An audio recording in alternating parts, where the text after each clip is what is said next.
Imagjino një shesh i madh ose një amfiteatër i madh, 10.000 magjistar, të cilët janë më të famshëm dhe të cilët janë më të aftët e kohës tyre, pra, që të bëjnë lojra dhe të bëjnë magji nga më të mëdha dhe më madhështorët. I gjithë populli faraonit i mbledhur.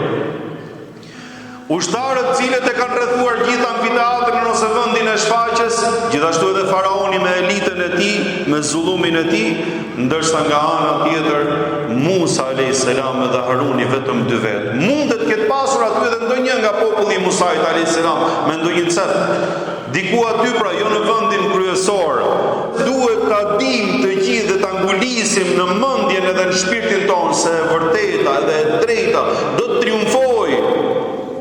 Edhe nëse vonon pak, pavarësisht se e vërteta don burra edhe don njerëz të fortë. Siç thot Allahu xhaleshanu, "Naqdhifu bil haqqi 'ala al batil." Ne thot Allahu xhaleshanu të kotën e godasim me të vërtetën. Ai nuk ka si të qëndrojë.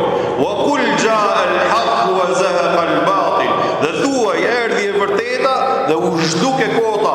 Inna al batila kana zahuqa.